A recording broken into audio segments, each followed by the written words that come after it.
대법원 2021년 2월 4일 선고 2018도 9781 판결 사건명 준강제추행 1. 형법 제299조에서 규정한 준강제추행죄의 보호법익 소극적인 성적 자기결정권 형법 제299조는 사람의 심신상실 또는 한거불능의 상태를 이용하여 추행을 한 자를 처벌하도록 규정한다. 이러한 준강제추행죄는 정신적, 신체적 사정으로 인하여 성적인 자기방어를 할 수 없는 사람의 성적 자기결정권을 보호해주는 것을 보호법익으로 하며 그 성적 자기결정권은 원치 않는 성적 관계를 거부할 권리라는 소극적 측면을 말한다. 2. 준강간죄 및 준강제추행죄에서 말하는 심신상실, 한거불능 상태의 의미 피해자가 깊은 잠에 빠져 있거나 술, 약물 등에 의해 일시적으로 의식을 잃은 상태 또는 완전히 의식을 잃지는 않았더라도 그와 같은 사유로 정상적인 판단 능력과 대응, 조절 능력을 행사할 수 없는 상태에 있는 경우 준강간죄 및 준강제추행죄에서의 심신상실 또는 한거불능 상태에 해당하는지 여부 적극 준강간죄에서 심신상실이란 정신기능의 장애로 인하여 성적 행위에 대한 정상적인 판단 능력이 없는 상태를 의미하고 한거불능의 상태란 심신상실 이외의 원인으로 심리적 또는 물리적으로 반항이 절대적으로 불가능하거나 현저히 곤란한 경우를 의미한다. 이는 준강제추행죄의 경우에도 마찬가지이다. 피해자가 깊은 잠에 빠져 있거나 술, 약물 등에 의해 일시적으로 의식을 잃은 상태 또는 완전히 의식을 잃지는 않았더라도 그와 같은 사유로 정상적인 판단 능력과 대응, 조절 능력을 행사할 수 없는 상태에 있었다면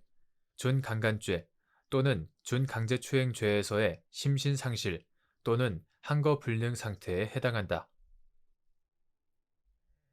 3. 알코올 블랙아웃의 의미 및 의식상실과의 구별 음주로 심신상실 상태에 있는 피해자에 대하여 준강간 또는 준강제추행을 하였음을 이유로 기소된 피고인이 피해자가 범행 당시 의식상실 상태가 아니었고 그 후 기억하지 못할 뿐이다 라는 취지에서 알코올 블랙아웃을 주장하는 경우 범행 당시 피해자가 심신상실 또는 한거불능 상태에 있었는지 판단하는 기준 피해 사실 전후의 객관적 정황상 피해자가 심신상실 등이 의심될 정도로 비정상적인 상태에 있었음이 밝혀진 경우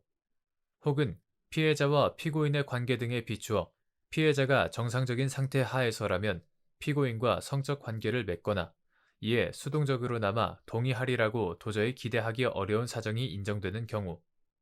피해자의 단편적인 모습만으로 피해자가 단순히 알코올 블랙아웃에 해당하여 심신상실 상태에 있지 않았다고 단정할 수 있는지 여부 소극 가 의학적 개념으로서의 알코올 블랙아웃은 중증도 이상의 알코올 혈중 농도, 특히 단기간 폭음으로 알코올 혈중 농도가 급격히 올라간 경우 그 알코올 성분이 외부 자극에 대하여 기록하고 해석하는 인코딩 과정, 기억 형성에 관여하는 뇌의 특정 기능,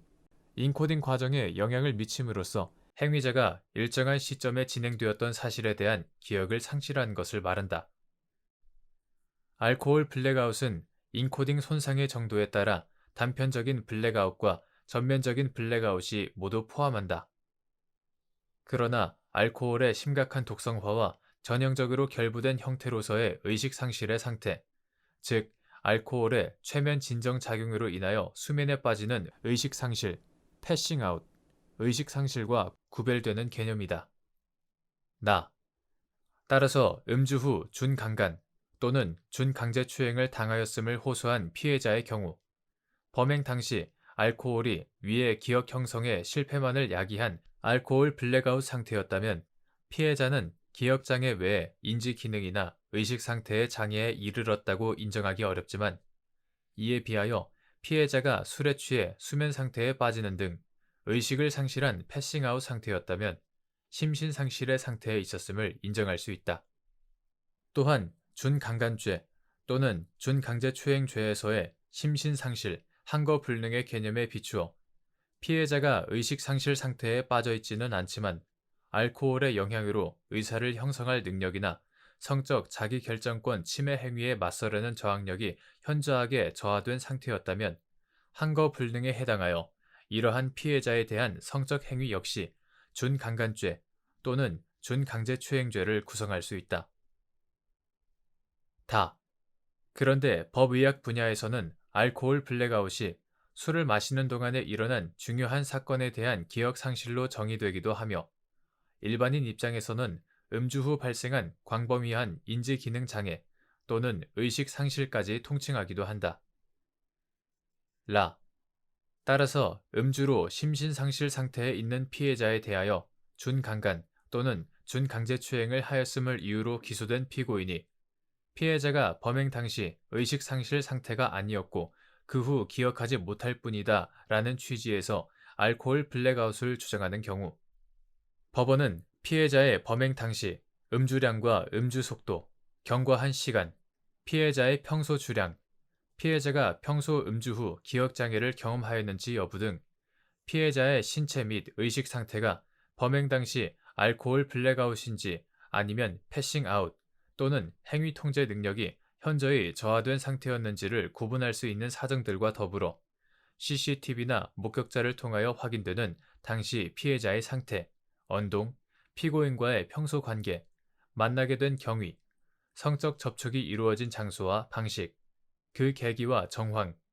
피해자의 연령, 경험 등 특성, 성에 대한 인식 정도, 심리적, 정서적 상태, 피해자와 성적 관계를 맺게 된 경위에 대한 피고인의 진술 내용의 합리성, 사건 이후 피고인과 피해자의 반응을 비롯한 재반 사정을 면밀하게 살펴 범행 당시 피해자가 심신상실 또는 한거불능 상태에 있었는지 여부를 판단해야 한다. 또한 피해 사실 전후의 객관적 정황상 피해자가 심신상실 등이 의심될 정도로 비정상적인 상태에 있었음이 밝혀진 경우, 혹은 피해자와 피고인의 관계 등에 비추어 피해자가 정상적인 상태 하에서라면 피고인과 성적 관계를 맺거나 이에 수동적으로나마 동의하리라고 도저히 기대하기 어려운 사정이 인정되는데도 피해자의 단편적인 모습만으로 피해자가 단순히 알코올 블랙아웃에 해당하여 심신상실 상태에 있지 않았다고 단정하여서는 안 된다.